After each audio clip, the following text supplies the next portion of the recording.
This is the dash, the 2006 Lexus GS300. Today we're going to need several tools for taking the stereo out of the dash. We're going to need a Phillips screwdriver, 10mm socket, and a pry tool. We're going to start with removing the gear shift. This is not the original gear shift for this car. This car, usually you unscrew the gear knob, shift knob to remove. In this case, the owners replace this knob and this one just comes right off. We're going to move the armrest back and open the armrest. What we're going to do here is pry along the edge of this panel here and remove this panel, or at least loosen it. Some clips on it. Pry up the left side, pry up the right side, and the panel removes up. We're going to set the emergency brake. We're going to turn the ignition on without touching the brake twice. This will bring the our favorite noise up, the ding. We're going to step on the brake and shift to a lower gear. This will allow us to lift this panel up over the gear shift shaft. And we're going to pull this panel back and set it to the side. We can disconnect it, but it's a little shortcut. Put it back into gear so the vehicle does not roll. And we're going to remove one screw right down inside here that's been exposed from removing the center console here. Remove one on the right side as well. We're going to grasp the edge of this panel and pull it back. This will release a clip that's going into the dash here. We're going to grab this panel and pull it back from the dash. This will release the three clips that are going into the dash. And remove this panel and set it aside. We're going to do the same for the opposite side. Push the panel away from the dash. This releases the clip here on the side. And then pull it back from the dash. And this will release the clips at the front of the dash. Now this gives access to 4 10mm bolts. And the bolts are located, one here, one up in an opening up here, one over on the right side, down here below, and one up inside the opening here as well. Remove these 4 10mm bolts.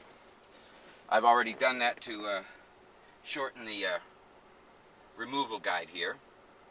The next step, once those 4 bolts have been removed, is grasp the bottom of the stereo and wiggle it a little bit from the dash. The reason for doing this is, as age goes on, the plastic tends to stick. We're going to come up here, pull it away from the dash a little bit, and pry this stereo out of the dash. We're going to work our way up the side while holding it at the bottom. Hopefully one of these clips will release real quickly and make this job easier.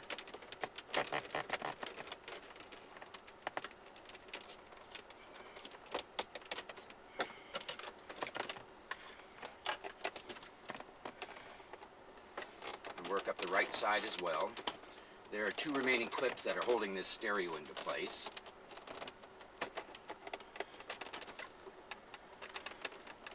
There. We remove the stereo and hold control panel from the dash. And we're going to see if we can rock this panel forward. Move the gear shift back so we can get access for the removal here. What we have are several connectors.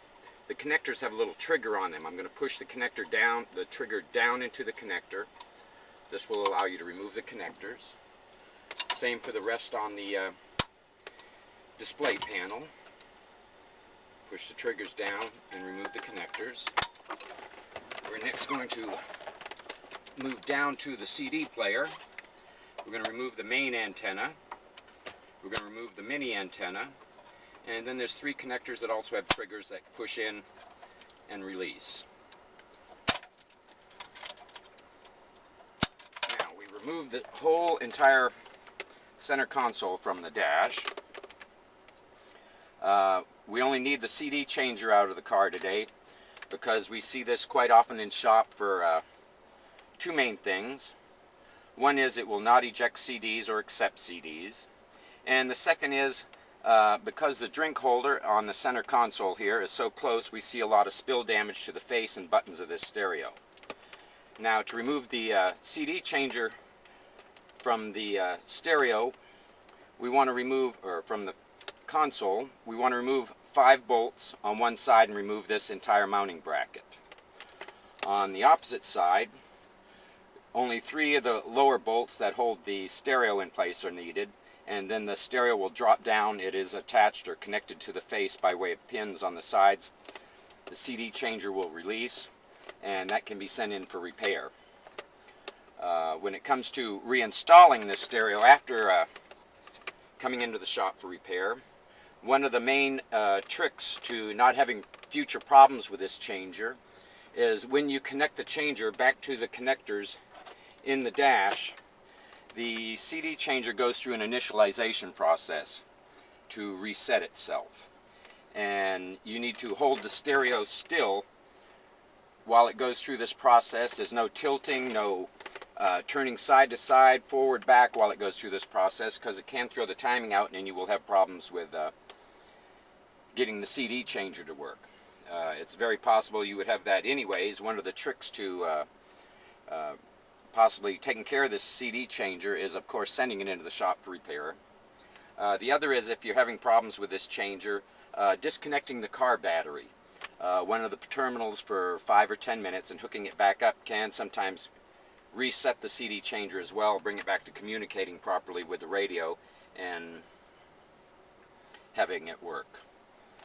This is how to remove a stereo from a 2006 Lexus GS300. Hope this video has been helpful.